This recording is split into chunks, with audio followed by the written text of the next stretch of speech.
Back in the saddle. We are. Yeah, it is so weird to be recording not in a studio again. Like we haven't, when was the last time we recorded not in a studio? It's going to be like 8 months. We had 1 or 2, I think. Patrick's was the last one. Oh, yeah. I think it was in Jersey. Yeah, and that was in September. Yeah. November, December, January, February. 5 months. I kind of miss Phil. He's my Valentine. How was your Valentine's Day? It was same as every Valentine's Day. We did nothing. We do nothing. Yeah, that's true. I know, it's weird. Like, we've never celebrated Valentine's Day except you always remember it. Like, even I forget it, and I'm a girl, and it's so odd. I don't know why. Like, you know, women are crazy about Valentine's Day. Like, that loved one better get them something. Yeah. And you know how lucky you have it with me? No, I guess, because I don't have to take you out to dinner. You're not big. No. You know, our family, though, it's like by the time the third kid was born, it's like we have Thanksgiving, we have Christmas, we have a kid birthday, another kid birthday, then we have your birthday. It's like by Valentine's Day, I'm tapped out. Like I'm broke. And I'm pretty tired. You are.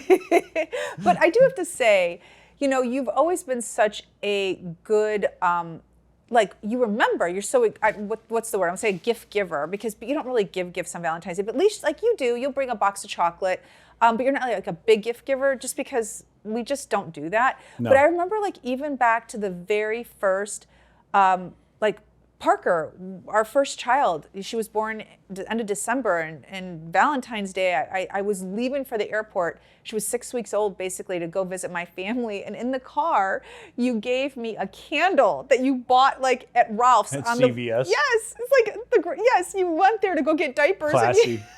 And you picked up a candle with a card, and on the way to the airport, you handed it to me. It was... I don't remember that You made at me all. feel so bad. You made me feel so bad because I did not remember.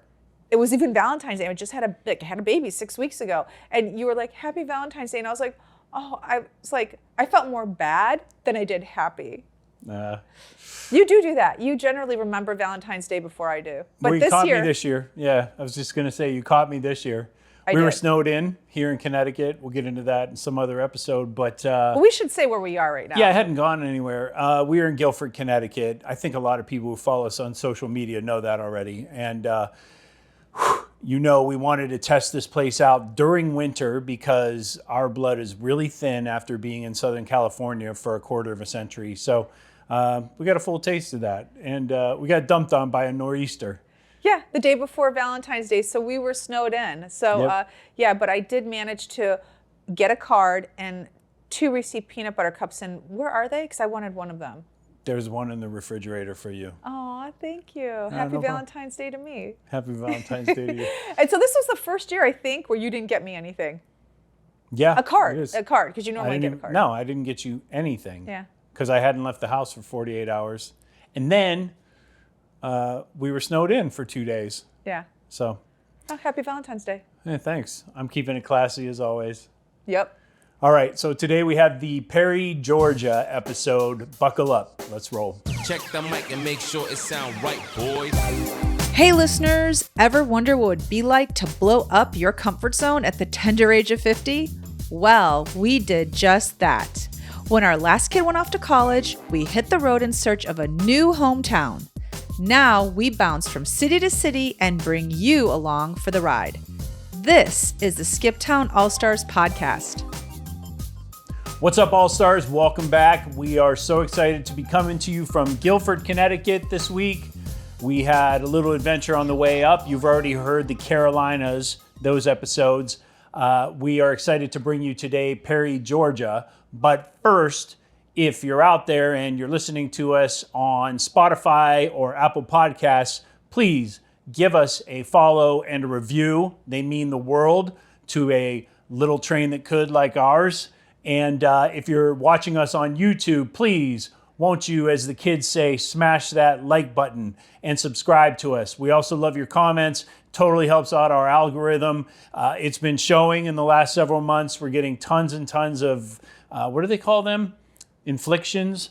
impressions. Yes, we're getting tons and tons of impressions. I don't want an infliction. Okay.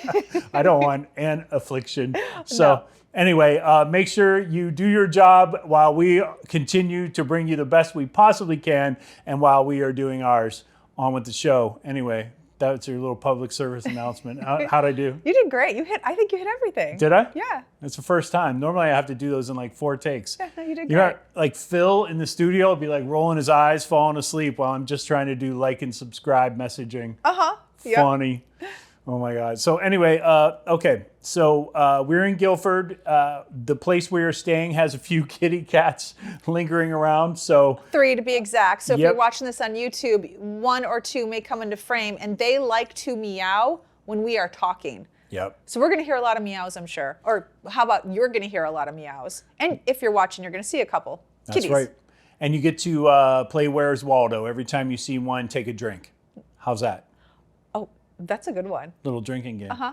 Okay. It's happy hour somewhere. Happy hour somewhere. Okay, so we mentioned it at the top of the show, how I didn't really get you anything this year for Valentine's Day. But part of that reason that I feel like I have to explain is Okay. someone is not eating chocolate right now. Oh, yeah, no. Someone is not eating sugar. Someone had a little meeting with her nutritionist. Are you going to gag? I had to cough. Go That's ahead. cat hair. That's a fur ball. That is for sure a fur ball. And so anyway, somebody had a little meeting with her nutritionist about 2 weeks ago, and it seemed like it was all going to be set up well. And then a week ago, you had another meeting, and that one did not go so well. It did not. What's happening here? So I hired a nutritionist to help me because, just as we're getting older, it's hard to maintain the weight that I had prior to leaving LA. And it's not honestly so much travel related as it is just age related. And because I eat the same every single day. I'm a creature of habit. Half a turkey sandwich at lunch, I don't know, just the same, 2 eggs in the morning. So I couldn't figure out why things have not, why the scale is going up and not staying steady. So I hired somebody to tell me why that was happening. And she did. She obviously linked it to my age and said, even though my diet is exactly the same as it was 5 years ago or even 2 years ago, my body has changed and I need to change my diet because of that. So, typical, add more protein, add more water, less fat, less carbs, that whole thing. I mean, I thought I had a pretty good, sensible diet. And she said I did, but I needed to just really track my proteins more. So I started it. And the first week was horrible. I mean, horrible. Wait, what was the prescription though? Like, what were the modifications? Okay. Let's start there. In the nutritionist's defense, she did write a plan for me. The carb intake was only between 40 and 50. What I didn't see. That's not very many. Okay, well, how about this? Let me put it in Considering perspective. like 2 slices of bread is probably what, 25 or 40 carbs or something like that? One tortilla is 20 carbs. my One Lord. tortilla. Wow. So an apple is 18 carbs. It's something crazy. And I'm a big fruit and vegetable person. So what I missed in her outline was the part where she said I could eat as many vegetables as I want. I walked away from our meeting and was like, 40 to 50 carbs, that's easy. That's no big deal. Not realizing how much vegetable and fruit intake I have. All that to say, 3 days in, I never hitting my carb mark ever. And I started getting angry, legitimately angry. And I kept saying I was going to fire her. Yeah. And we had a meeting at the 1 week and I just unleashed. I felt so bad for her. It was like a hunger unleash. That's really what it was. I was straight up starving. And so we worked it out. She said I could have as much vegetables as I wanted. So that made a difference because if you don't have fruit and you don't have vegetables, and that for me is 50% of my diet, what do I eat? I'm eating meat and chicken all the time and I don't even like chicken. So, we went out to breakfast one day and he asked me what I was going to have. And I got super sassy and I said, nothing. That's what I'm going to have. There's nothing on here I can have. I'll have 2 eggs. That's it. And so things are better though. Things are better. All because you can mix in a little more. Wait, you don't even like zucchini, or I'm trying to think of I hate the it. more filling vegetables are like, can you have yams? You can't have yams. Oh, heck no. That's too much sugar. It's too much starch. Can you have regular potatoes? I cannot have potatoes. Brussels sprouts? Yes. Are those high in carbs? She said not to worry about vegetable carbs, except for starchy carbs. Newsflash, everyone. Nobody ever got fat eating Brussels sprouts.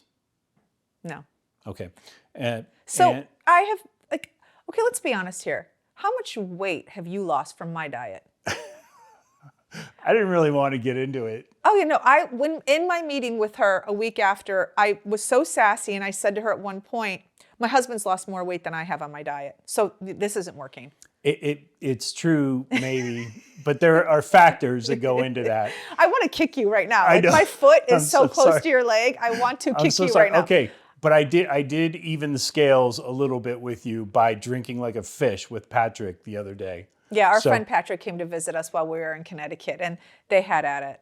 We did have at it. It was a great day. It was as if we were in college again, except the next day. There was no bounce back factor. It was pretty harsh. So anyway, all that to say, I consumed a lot of calories that day, and it was all alcohol sugar, right? Yeah. But other than that, I haven't been snacking at all. Or if I have been snacking, it's been like carrots.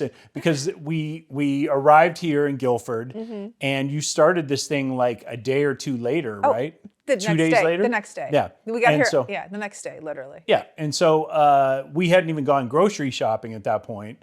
So when we went, it was all like Healthy stuff. carrots and celery and cherry tomatoes and we did not even walk down the chip aisle. And I'm a sucker for everybody who listens knows pretzels. I like the salty snacks, the chips, the crackers, the pretzels, the popcorn. Yeah. So like a couple days in, she gives me a recipe for, a fake chip dip. It's really just Greek yogurt mixed with either taco seasoning or the ranch, Hidden Valley Ranch powder to make chip dip. But their chip dip is with mayonnaise and sour cream. And so this chip dip did have the Hidden Valley Ranch seasonings, but just was Greek yogurt. So I made a little veggie platter for James, and I brought it to him with the Greek yogurt and some carrots and cucumbers and peppers into his office while he was working. And I'm in the other room, and I know he's taken a couple bites, and he's like, "This isn't chip dip." It's true. It wasn't chip dip. It was not. So it's the non-chip. It's the worst chip dip I've ever had. It just tastes like yogurt and spice. I actually think it's good. I mean, considering like what it is. It's better than eating raw vegetables. That is true. Yeah. And, less calories than the regular chip dip. But Yeah. whatever. Okay, fine. So I'm better, though. I'm better.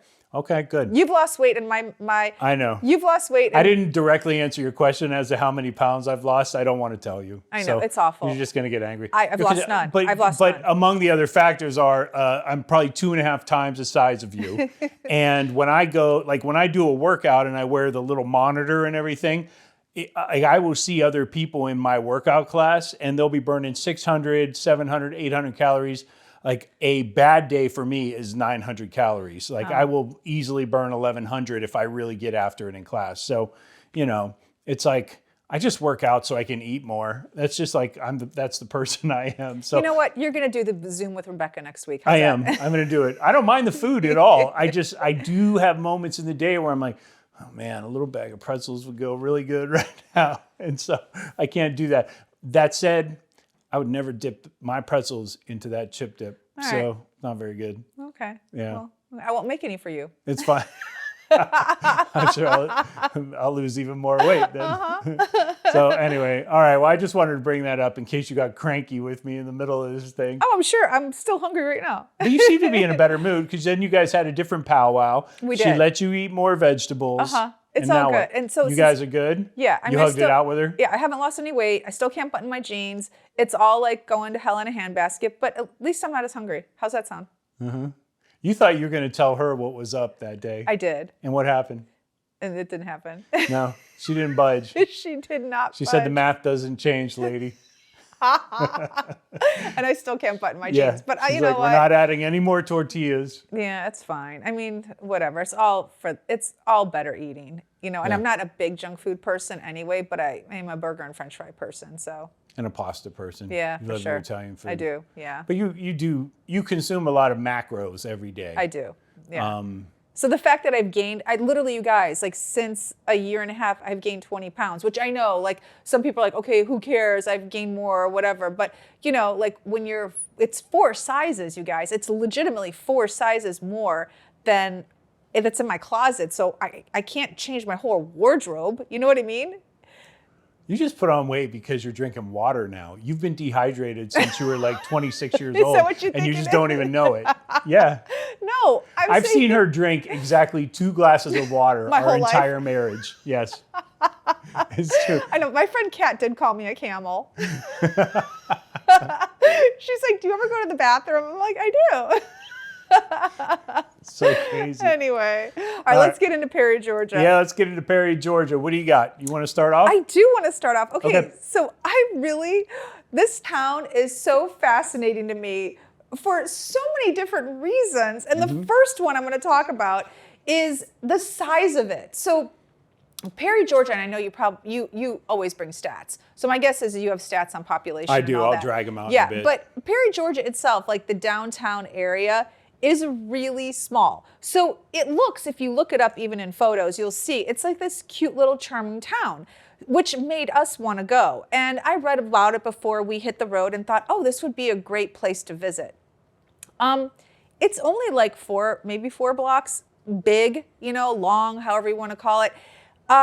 So you kind of feel like, I'm not going to lie, you kind of feel like it's this little southern podunk town. Then you are completely schooled the minute you walk into any shop because the prices are so high. It's like the craziest thing. There's one shoe store that we went into, and the shoes started at how much? Were the shoes that they start at? I bought a pair of shoes there. We went in there looking for shoes for me. And We did. I bought a pair of shoes there. I'm a dude, so I normally don't spend over $100 for shoes. If that. Oh, that's a lot for you. If I'm on my own, I'll spend 70 or 80 Okay, let's just be clear. You are a DSW fan. for the longest time. Yes. Okay, Yeah. so you went in Kinda and grown dropped out of that, but- how much money there? Mine were $165, something like that. Yeah. And they're great. I've gotten at least 5 compliments on my shoes from men and women. Those were the cheapest shoes in the store because it went probably from were. $165 to $500. In this little town in Perry, Georgia, was a shoe store that basically, if you averaged out, the shoes started at $200. Okay, so if that wasn't enough, I was like, okay, like where is this? Like, who's buying these shoes here, right? I go into another store just like around the corner that was this little clothing store. Everything was from Paris. Like, it legitimately, everything was from Paris. The clothes started, like a little shirt started at $125, and there was a purse there for $2,300. It was a silk purse. It wasn't like a Gucci or a Louis Vuitton. It was from Italy, and it was a handmade silk purse for $2,300. So I was like, I really felt like I was in the Twilight Zone, so I had to ask somebody, like the girl in the French store. I was like, wait, who's buying this? Like, I legitimately need to know who is buying these goods. And she wasn't the only person. I mean, she was the first person, but she wasn't the only person because I went into a couple different stores. I went to a baby's clothing store. Baby's clothing store, right? The socks, unless I'm like, because it's been so long since I've had a baby, because I'm like, It's been a long time since you've had a I know, baby. but little booty socks are this big. Okay, Right. if you're looking on, look, if you're looking on YouTube, you know Everybody they're tiny. knows what a baby's Okay. foot looks like. They started at like $15. I'm like, $15 for a booty? No, 15. For one booty? Yeah, no, for the pair. Oh, but okay. that's a lot. So you like, get both booties. you do get both booties Okay. for 15. But like, those should be like $3. You know what I mean? So what I found out was that there are like 3 families that, their revenue in that town is pecan and peaches. And there are 3 major families that are generational. And seriously, those 3 families like keep that town in business. And then what somebody also told me there was that because they want people to open up business in the downtown area and they want businesses to stay, those families that own most of that area don't charge much for rent. And in some cases, there are people that aren't even paying rent. Like there was a restaurant that wasn't open because it was a Monday, I think. And one of the girls had said to me, they don't even pay rent from what rumor has it, but it's because they want them to still have that type of restaurant. It was like a crepe shop or something. It was completely, There still has to be something there. Yeah, it was a specialty store. And otherwise, it looks like a ghost town. Yes. Yeah. So kind of reminded me of Laurel, Mississippi in our travels, how the town of Laurel, gathered together, put their funds together to revitalize it. So these 3 families obviously are doing that. I don't know to the extent of like, how much they have invested, but I was like, 3 families can keep all this going. Obviously, it's more than 3. James and I went and visited. It is. I mean, they're right near the freeway. This little town of Perry is right off of, what freeway is that? Is it the 75? It's a 75, yeah. It's crazy. Like you literally get off the off-ramp and you drive a mile and you're in downtown Perry. So that was the first thing I thought that was really fascinating about that downtown. Not to mention, there's just like there's 3 major restaurants that everyone says to go to. And then there's like some sports bars and there's coffee shops. We went to 2 out of 3 and they were delicious, like 5-star all the way. Swanson's. Okay, so here's what's crazy. Swanson's was really fantastic. The dinner, the restaurant I went to in the evening, it was not cheap. Like I looked it up, it was a steak place. And it was, again, right downtown. It was Orleans. Yes, thank you. I was just about to say that. And it wasn't just steak. It was obviously Cajun style, but it was hefty on the steaks and lobster and stuff like that. So I'm thinking, we're in the middle of Georgia, right? Like okay, so this is going to be your basic Southern place. First of all, the meals started at like $35, and there were families there. Oh, yeah. Like families. Place was packed. Kids. The wine list extensive. College kids with their parents with shorts and flip-flops on in the middle of winter, like just having nothing but time. And I'm like, who are these little brats? Like, Yeah, it wasn't like shorts, it was like the stylish shorts and flip-flops that the kids wear. The $200 sweats. That's it. Yeah. It was exactly that. It wasn't like people No. showing up in Russell Athletics, Oh, no, to be it was, clear. Thank you for clarifying that. Because Yeah. there's these little college kids wearing like exactly 200 like UGG slippers or UGG flip-flop, whatever. Oh, yeah. It was like, wow, what? I could not. That was Perry, Georgia's experience. I'm not kidding. The kids were dripping in $5 alone, just each kid, But what was weird is you didn't see, when you see an influx of money like that in an area, like the shopkeepers or restaurants with high prices, usually it is also representative in the cars. You'll see Mercedes, you'll see Range Rovers, you'll see, just more expensive automobiles. That kind of wasn't the case, though. There wasn't a lot of... There were some killer trucks. There were some really, really nice trucks. Okay, see, I wouldn't even notice that. Yeah. Okay, Yeah. so were there like $100,000 trucks? Like freshly washed, polished, all that. I'm sure there are a couple $100,000 trucks that we saw. Most of them in the 70 and up, 65 and up crowd.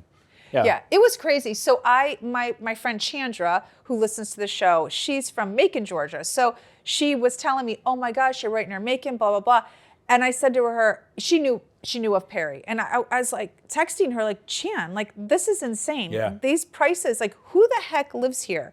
So my mission was to find these pecan and peach estates that are, that have these beautiful farms. They're not too hard to find. They're a little hard to find in the winter. Oh, they were hard to find, let's be honest. But they're all around you. They were, because I was like, okay, I need to see this. Like, this is the biggest influx of money. I need to see it. So let's go. And we did go to, actually, we went to one orchard, which is a peach orchard. Lane Orchard. Yep. Lane's Orchard. Yep. Let's call it that. That's what it was. Yeah. And we bought quite a bit of stuff. Like we did. We bought, they're obviously known for their peaches. But they also had boiled peanuts there. They did. They have like pecans, which we forgot to buy. They Yeah. have an entire store. They have an orchard. They have a store, and then they have an entire like little restaurant over on the side. And you can get their peach cobbler. I mean, look, we got canned peaches. We got peach cobbler. I was like, This was all pre-nutritionist. Oh yeah, 100%. I went crazy. Because I had a fried, I'm not a big peach person, but I had a fried peach pie because I've never had one before in my life. I was thinking about while we are there, it's something about Georgia because if you remember in the Savannah episodes, I was pounding fried food, especially fried fish. And that's when I got COVID. I got all these like health issues. I had the gout. I did. I had like pancreatitis. And so whatever. It was like I was a wreck when we got back to our little house and like we're just like shaking off our travels. I mean, it took me like 2 months to get back in shape. And like shape, when I say shape, I mean just walking to get coffee in the morning. And so as I was devouring this peach pie in the middle of Perry, Georgia, I'm like, it's been so long since like fried food had historically never been part of my diet. Like you know me, and sure, like I can throw some food down just as much as the next guy.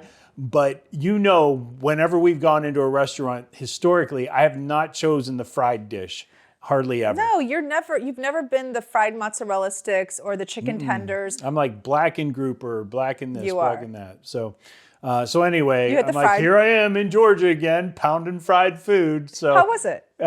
It was fine. It was good. I don't like peaches that much, so. My peach cobbler was so good. It was everything they said it was going to be. I had a bite of that. It was good. It was okay. Oh, it was delicious. I have an aversion to peaches. I like nectarines, but for me, there's a texture issue with the peaches. It just, when you're biting into it, it feels like you're biting into a little mammal or something to me. Do not ruin this for me. It's a little peaches. furry.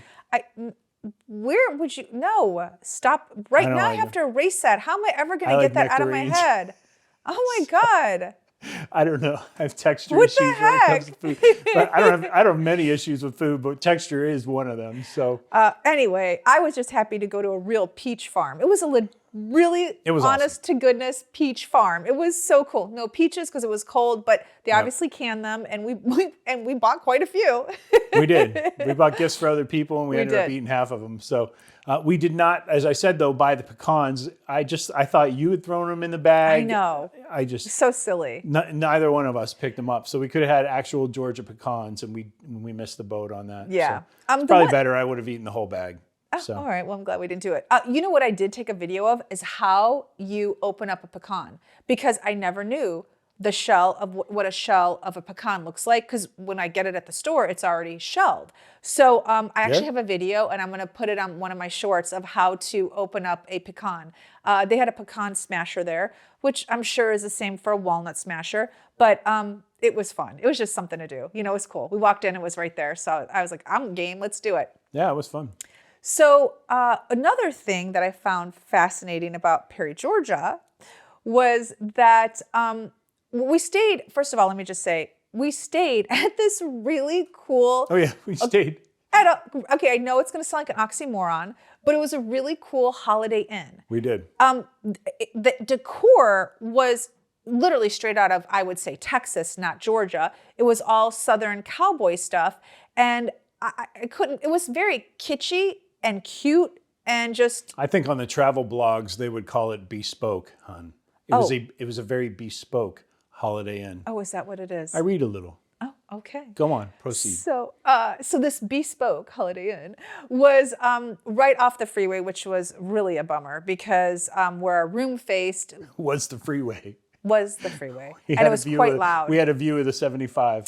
Yeah, that is definitely. I would say go to this Holiday Inn, but do not get a room that faces the 75. In any case, it was adorable, and everyone that works there is from there. Yeah. So they're very happy to tell you about their town and where you should go and where you should visit.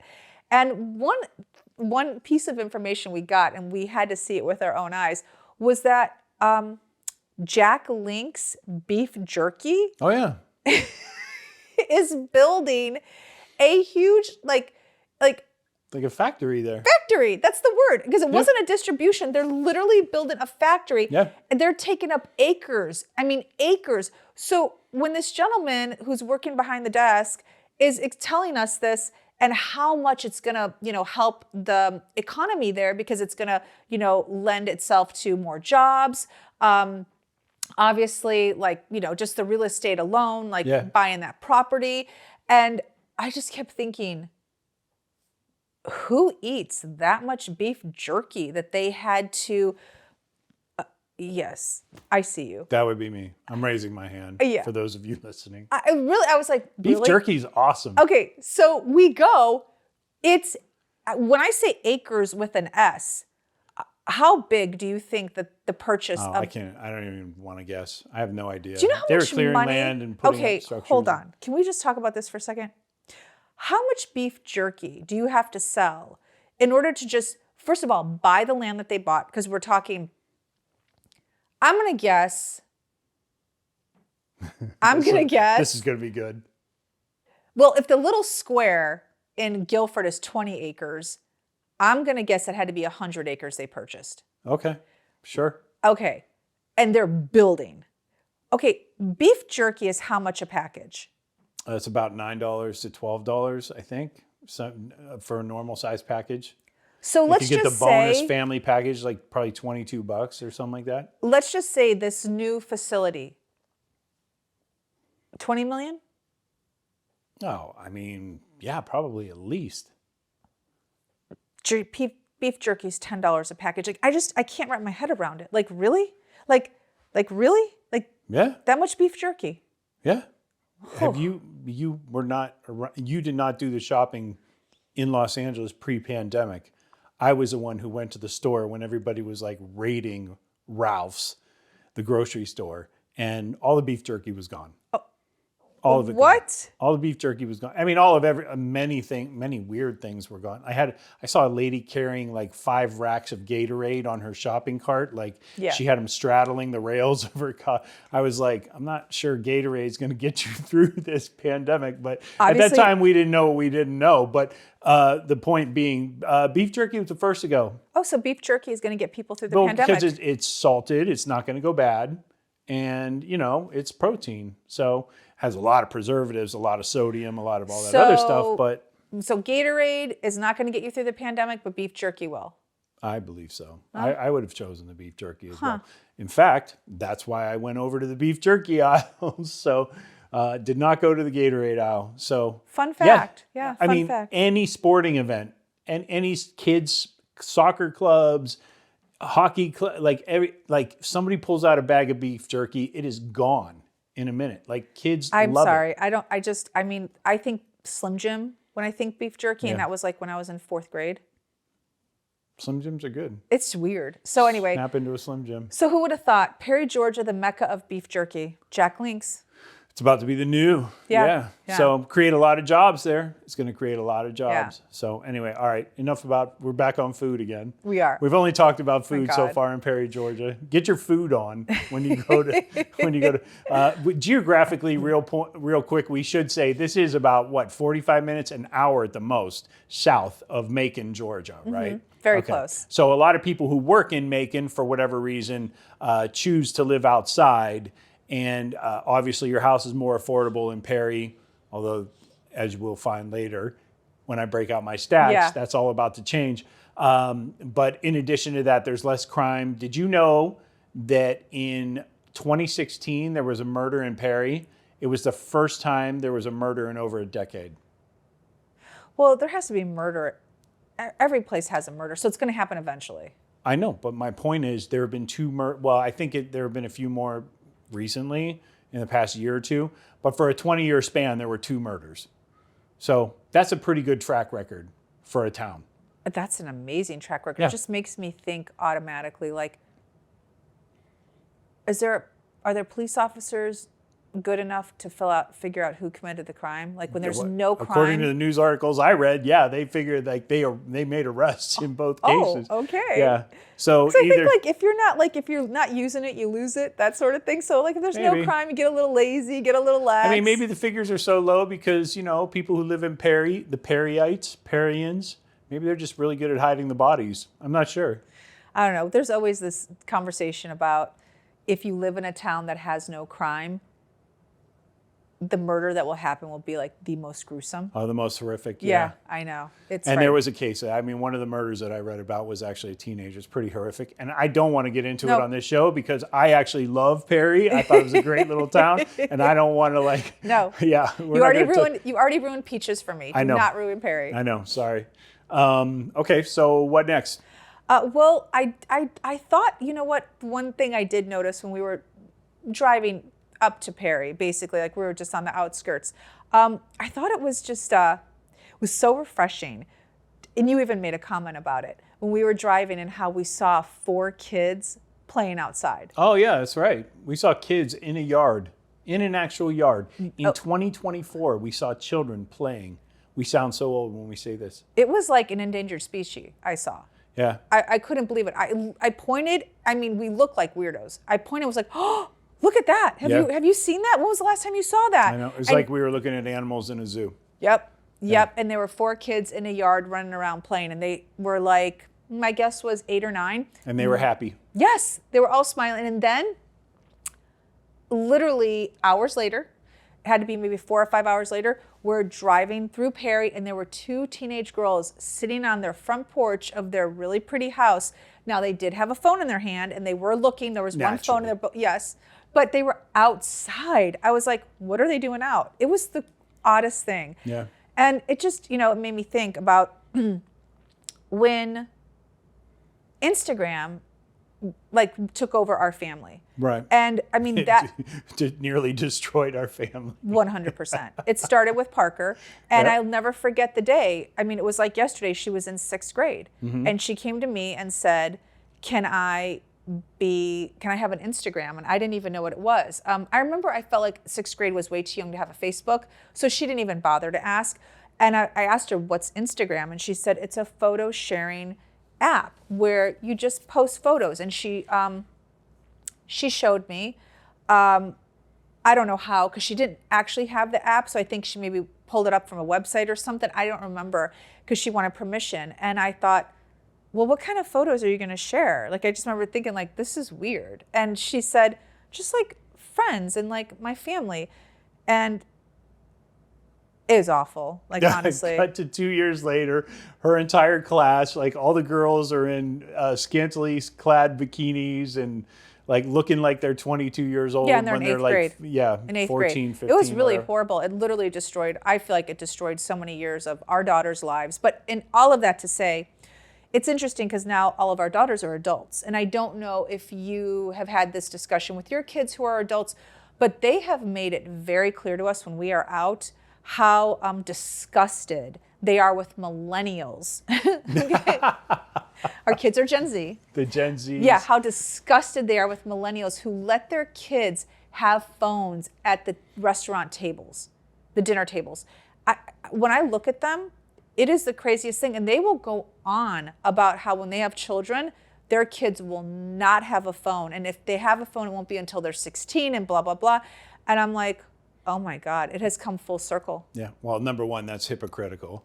And number two, it's funny that the Gen Z, nobody is safe from the Gen Zs. It's nice to see the millennials getting a little hate from them because they rain it down on especially boomers, but also Gen Xers.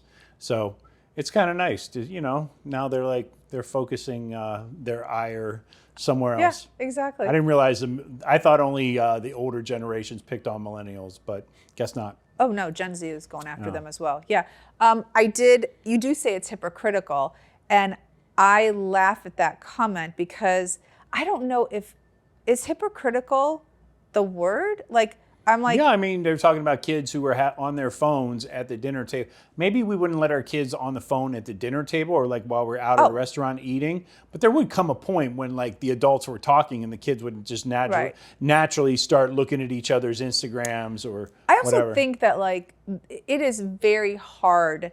I mean, I literally cannot wait for our daughters to have kids so I can just be like, oh, told you so. I don't like to do those told you so's. I can wait. I'm good. I don't need grandkids anytime soon. Yes, I agree with you on that. I'm not saying that. That's not what I'm saying. I'm just saying when they have kids, the whole "I told you so" will be a great moment. Even, and I'm not the person. I don't do that with my friends. I don't do that with my family. Cannot wait to do that. Cannot wait to do that. I get it. Yeah. I get it.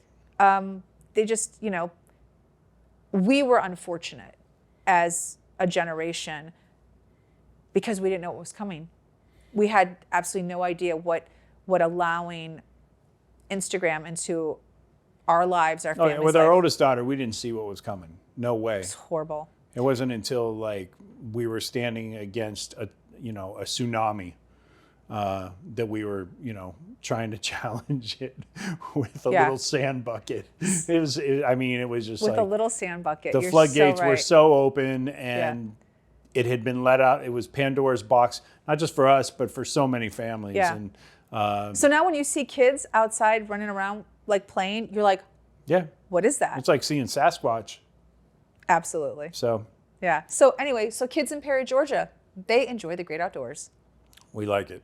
So, all right, you ready for stats, or you got something else? No, I'm great. All right, let's do stats. I actually have a couple, I think, that are going to refute what your lady in town told you about.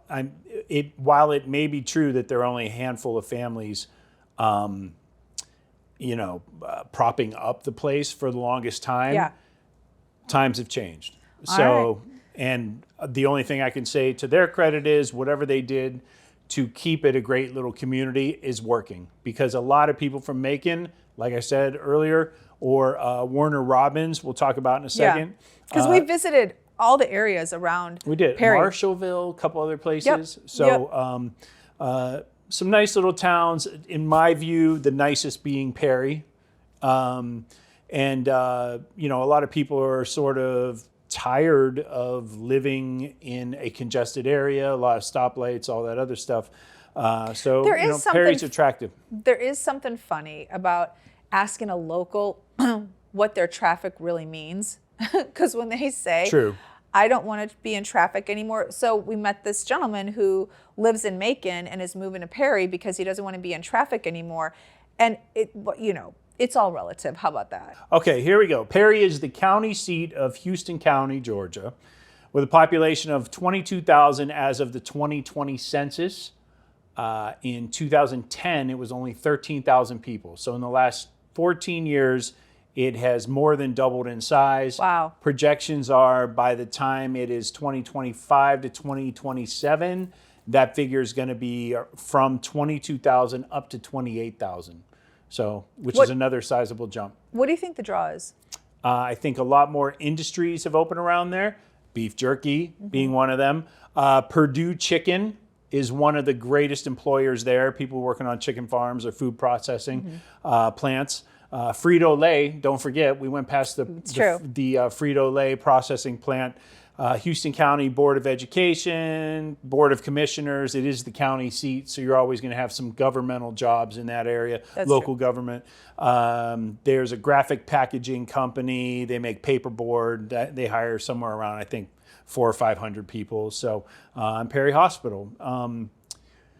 The racial makeup of Perry is almost 50-50 black and white. So 47% white, 47% African American, the rest being Hispanic, Latino, 1% Asian. Although there are some outlying areas, we're talking that's like Perry proper, but if you go to the outside outlying areas, there's a lot more of the Hispanic demographic representing in different little pockets. It probably has to do with the fact that a lot of them work on the farms. That's my guess. Yeah, absolutely. They're farm hands, maybe seasonal workers. Dare I say, maybe migrant workers. or people that have come there for jobs and are looking to start a new life in the United States. I'll leave that whole discussion. Yeah, we're not going there. I'll leave that whole discussion up to Purdue Farms and Frito-Lay and all the peach and pecan orchards that hire these people. I'll leave that up to them. So, but the bottom line is there are a lot of people where it's like working on an orchard is beneath them. Oh yeah, for sure. Let's just keep it real. Anyway, moving on. As of December 2020, median listing for a home in Perry is around $250,000, up 10% over the previous year. So from 2021 to 2022, everything spiked by at least 25K. Okay. So, and I think that's like a 2, maybe it's a 3 plus 2, probably a 2 plus 1, a basic home like rancher style. That's not going to get you, obviously, 2 floors and 4 bedrooms and all that. Houston County has seen steady home price and value appreciation over the last decade, so even pre-pandemic. I think some of these plants have opened up, and a lot of people have, found jobs there, started lives. Speaking of which, I think was it their softball team? They had painted all over the windows in the downtown. Okay. So it was really, really cute. It was football. Oh, was it football? Yeah, it was football. It was. They were like state champs or something, right? So they sell it like like a small town. You would assume that when their high school football team is state champs, they're going to have it everywhere in their little downtown area. And Perry did. It was they had writing on every single storefront about how their high school team was a state champs. They had painted footballs. Oh my gosh, it was the cutest. And that calligraphy was nice. It wasn't just like somebody, it was the same person who painted all the buildings. You are absolutely right. I can't believe you even noticed How that. uniform it was? It was all uniform, whether it was on the bakery or the shoe store or the sports bar. It was the same colors, same writing. You're so right. Yeah. Oh my gosh. It seemed a little Disney in that way, but that's fine. I respect the fact that they won this state title. Was it the Cougars? I think it was. Yeah. Yeah. Perry Cougars. Okay, so as a 2019 feature article referred to a restaurant boom in historic downtown Perry, with at least 15 dining establishments reportedly adding to the mix. Okay, literally, I said there was 4 because that's all I saw. Well, you said there were 4 blocks. I said there were 3 restaurants that everybody tells you to go to. There are actually 4 now. Yeah. The Swanson we went to, the Orleans. And then there's one called the Oil Lamp that we did not get to, but it appears on every one of their lists. And another place called the Perfect Pair. Other notables are the Muse Theater is under expansion. One couple there owns a few small businesses, including a newer butcher shop. How about that? I think that's really cool. Like when you go into a small town and there's a butcher shop there, it just even makes it feel more quaint. And we are starting to see that more and more, honestly. Like since we left Los Angeles, we're seeing old-fashioned butcher shops in little towns. So I don't know if that's a thing now. Like we saw it in Asheville. We saw it in Greenville. Yeah. We see it here in Guilford. Like what is that with butcher shops coming back into style? I think people want higher quality meat than what they can find in a lot of the national grocery chains. That's interesting. Yeah. Well, we'll see what happens. So we'll see. Rooftop bar is going in. What? Yeah. We couldn't see any of that, or we did not see any of that, but I guess there's a rooftop bar that's either going in or has already opened.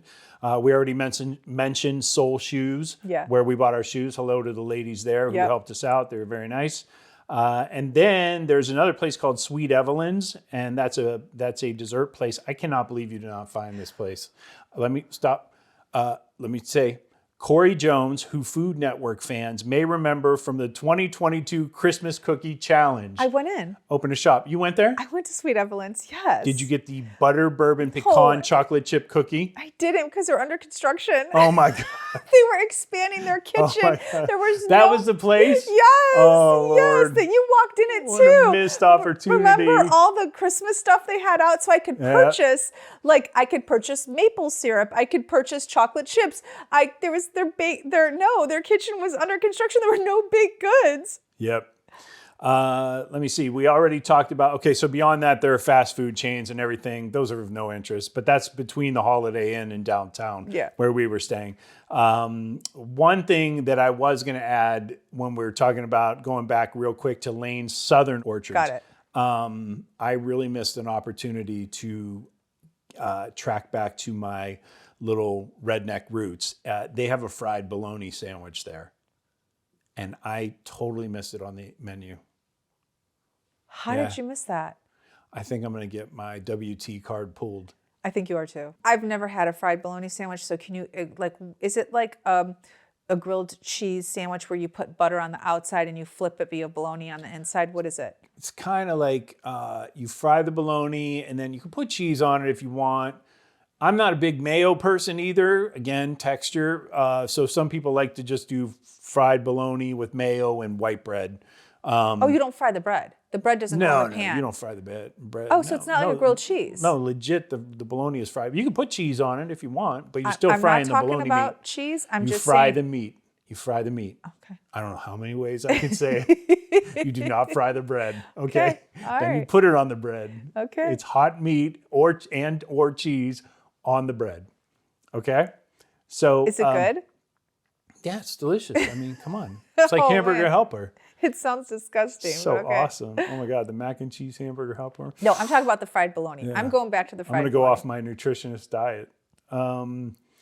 Okay, so moving away from downtown though, we did go past this, the Georgia National Fairgrounds. Yeah, we did. It's a big deal. It actually has not been around that long though, because it's what Perry's known for. Did you know that? It is. I knew that. It is, but it's only been around since like 1983 or something like that. Representative Larry, this is a funny story. Representative Larry Walker visited the Junior Hog Market show in Macon, Georgia, and was unimpressed. He felt the youth of Georgia deserved better facilities to show their livestock projects. So he and, a bunch of his important friends, basically what ensued after the meeting of the minds was over 1,000 acres of fairgrounds, concessions, and entertainment venues that have hosted acts like The Temptations. Nice. Lee Greenwood. Okay. You don't know who that is. I don't. Country singer is old. Lady Antebellum, you know who that is. Of course. And your favorite, 98 Degrees. Oh, nice. Nice. It's a good one, huh? That is a great one. So if you and I want to go back, the National Rodeo is on February 21st. I don't think we're going to make that. That's next week. I would love to go. I haven't been to a rodeo since I was like 11. Yeah. So I had asked about the fairgrounds because I knew that Perry, Georgia was known for the fairgrounds, and I was like, what's happening? And I looked on the calendar. There was not much. So when we were there visiting, I met somebody and I said, I really wanted to go to the fairgrounds and just kind of, was hoping there was something happening. And he said, there is something happening. And I said, what is it? He said, they're doing a pig thing. What is that? Like where the hog, what is it? Oh, they like where they're just selling the hogs? Yes. And he said, An auction. Yes, the hog auction. And I said, the hog auction. Is that what it's called, right? What is it called? Just the auction. Okay. The farmer's auction or something. So then I was like, he goes, you should go. It's so much fun. I was like, I like piggies. I don't want to see them being auctioned off to slaughter. I just can't. So I didn't go. Pigs are smart, they say. They know they're getting dolphins. Please pigs. Stop. I know I can't. You've already ruined peaches for me, right? Okay, sorry. Yeah. But in March we can go to the Pecan Growers Association. That's at the fairgrounds.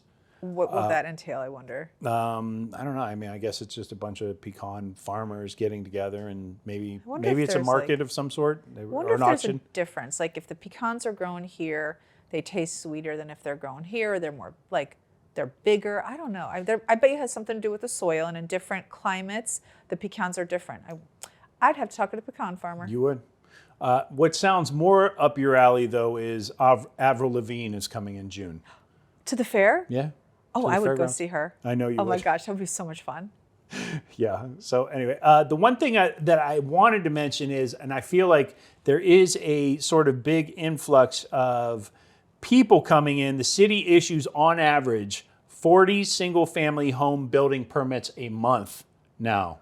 Whoa. 40 permits a month. Can you believe that? So I think you're going to be seeing a lot more of your South Carolinian developments popping up around Perry. I was just going to say, I actually can't believe it, and I'll tell you why. There are no housing developments there. No, there So aren't. where are these 40 permits per month They going? must be partitioning land off from, I don't know, maybe the farms are yielding. So I highly doubt it. All these farms seem super, super profitable. So You know what's weird too is that when, speaking about property and real estate, we drove around quite a bit, and there's lots of property in Perry. I mean, you can buy a piece of property and build your dream home there, and it's going to be under $600,000 for sure. It just wasn't aesthetically pretty. Like that's like there wasn't like, I mean, it was just like, It's you know, super flat. It's a lot of fields. It is a lot. That's the thing. It's not the mountainous region of Georgia. It's not just that. I'm talking also about like, you could drive. I know this is going to contradict like what we're looking for, but you would see like one little tiny house, right? And then you wouldn't see anything for like a mile, which you would think we would love, but it's just, it seems scattered. That's the only word I can think of. Like the housing, it seems scattered, and it's not all, I don't know what the proper word is. Congruent? Like, I don't know if that's the proper word. Like, it's just, everything is so, it's a mishmash. That's the word. It is a true mishmash, I feel. And so it doesn't lend itself to a pretty aesthetic for the outlying area of that charming downtown. So that was really disappointing. We left that charming downtown area, and I personally couldn't wait to see what was on the outlying areas, because to me, that really tells you about a town. It's not the downtown, because the downtowns are like for tourists, people who are driving through, people who are visiting. The downtown doesn't say, okay, a downtown, let me rephrase that. Certain downtowns can dictate how the area is going to be. And we've been to downtown areas where like it just is sketchy, run down. We're like, okay, we're not staying here. But also we've been to downtowns where they're really just for tourists. And then when you go to the outlying area, it does not reflect that downtown. So I couldn't wait after seeing the downtown of Perry to see what the outlying areas were. And that was what was disappointing. Yeah, I guess it's a little scattered. There weren't a ton of, like you expected more sort of stately homes. I did. Than there were. Yes, because the downtown was so charming. So yes, that's exactly what I expected. Or just like, didn't have to be stately. It could be a really just like nice ranch home. You were looking for charming ranch homes or farmhouses. Yeah, that like was on acres and acres, and that wasn't always the case. It was weird. No, we saw acres and acres, but we would see little tiny houses on those acres, or like rundown properties. Rundown properties. You'd see a big home on a rundown property. Like it would be odd. So it didn't kind of match the downtown feel I felt, which I kept saying to you, where do we go where we see like a better aesthetic? And we were literally chasing that, and we couldn't find it. No, we couldn't. I mean, a lot of people said, oh, go check out Marshallville, and we did. And it also had a very sort of old downtown where you could tell there was some renovations and stuff happening, not to the degree, in my view, of Perry, but it was nice. It was fine. And then a lot of people said, oh, check out Warner Robins. Yes. That's where you want to go. But we drove that strip through Warner Robins, and it was just we even went on side streets. Tons and tons of strip malls. It was tons and tons of chain restaurants, and so Robins Air Force is right there, which is partially why it's named Warner Robins. A lot of those check cashing places and all that. Were you surprised by like the fact that we couldn't find what we were looking for outside of Perry? I mean, were you at all surprised? I guess I was a little bit, because it just seemed like the interior of the downtown had so much charm and everything. I understand farms are farms, and they're going to be acres and acres of trees and orchards and all that other stuff. That's not that. No, we weren't always seeing that, no. In the places where there were sort of clusters of houses or whatever, they were pretty run down. I think those are probably, those are farmhands living there. And so okay, that makes sense then. They're not going to be doing siding on the weekend when they've been out in the fields all day. So all week. So, and then I don't know. Warner Robins to me was, there were some developments there that were fine and everything. You and I don't want to live in a subdivision, so that place was out. I just, again, I'm taken back to sort of what you see in so many military towns, are check cashing places, pawn shops, all that other stuff. To the degree where, like Congress. I think it was, I don't know, it was in the mid-aughts or something. They actually had to pass a law capping the percentage that these or payday loan places could impose upon military members. Mm-hmm. But it's 36%. So it's legit 1/3 of their income. And think about what the average private or corporal or non-commissioned officer or non-commissioned, service member makes.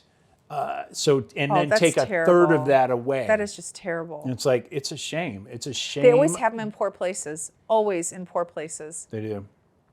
So anyway, to me, Warner Robins really rang of that. And, for that reason, I was kind of like, no, Perry's better. Even if, you would be well served. I mean, maybe one of the reasons why they're offering so many building permits for houses is because they really want, the kind of thing that you're looking for. Sounds to me like divisions or subdivisions are going to be flying up everywhere. But who am I to say? A lot of people, you and I have found, we're kind of in the minority when it comes to planned communities, whether wanting to live in a planned community or not. We are in the minority. We say no, and yet there are millions of people in this country that are saying yes. Yeah, so it's true. So that's it. So that's all I got. Those are your stats. Perry, Georgia. So could you live there? I think I could, actually. I like the fact on par, as you mentioned earlier about Laurel, like I like the fact that there were some wealthy families there, just like Laurel, who insisted upon some sort of downtown culture and a bustling sort of at least community in the town center. It feels like, if these families, like you said, have been, or like your lady friend said, have been propping up this place for so long, and it's finally starting to pay off for them, I think that's a great thing. And I like the fact that, community pride. Yeah, I mean, it's close to Macon. It's not too far from Atlanta, What is it, 2 hours from Atlanta? I think it's like 2. So to paint the picture for everyone, Perry, Georgia is right basically in the middle of the state of Georgia, 2 hours roughly south of Atlanta. Yeah, that's right. Yeah. So, I don't know. Could you live there? No. No? There's not enough happening. There's just not. And the closest airport is what? I would say it's either Atlanta or Columbus, Georgia is probably just as far. Maybe Columbus, Georgia. Macon. The closest airport would probably be Macon. Yeah. So I don't know. I mean, I wanted to say yes because I really like that downtown area. But when we started looking at homes and started looking at the outlying area, I just felt like it was too desolate. It's a little agrarian for you. Oh, that's a big word. Yeah, what is that? it is. It means farms. Okay. It's a lot. It's like you like the idea of farms and having farms nearby, but you don't want to live in the center of miles and miles of farms. That is true. That's you. Yeah, you know me pretty well. Yeah. Yeah, so I'm out. Yeah. I, on the other hand, could live in a silo, so I'm fine. I liked it. I liked the downtown. I liked the promising, sort of aspects of the little town. I thought it was a great town. I did too. I can't. You like it a lot, but you couldn't live there. Nope. You got that right. Yeah. I liked it a lot, but I just couldn't live there. And that has been the case with some cities we've been to. Oh. And this was just one of them, but doesn't mean I won't go back to visit. And if you are traveling through Georgia, I highly recommend you stopping at Perry, having a meal, buy yourself a pair of $200 shoes, and call it a day. Yeah, don't call it a day. Then continue south, and you can either go to the Lion's Den Adult Superstore, because there are signs and signs and signs up and down the 75 for it, or you can find a house of worship and go get with Jesus. You have a choice. You could maybe do both, but there's a certain order you should probably do that in. So if you go into the Lions Mega Store, you were sleeping while I was driving. I was like, oh my God, they're really pumping. Like they're really pushing this Lions Den Adult Mega Superstore. And I found out why. Oh my gosh, what is it? It's truckers. Like they attract truckers. How many? Okay. Explain to everyone who is listening. One side of the freeway has Jesus signs. So the north side has Jesus signs, and the south side has. How does it work? It was a little bit of a cluster of both. Like each side, each direction, you're gonna hit them. So it was like. I mean, they're both vying for your attention. So you do feel like I can tell you as a man, I'm pulled in two different directions. Were you? You had the little devil on one shoulder and the angel on the other. It's a good thing I had you with me. We would not know how that day could have ended up. Well, I am glad I was there too. Yep. I could have been seduced. That's all I'm saying. So anyway, so don't just stop in Perry. Or Maybe go to Lion's Den first, find some Jesus, then go to Perry. I don't know.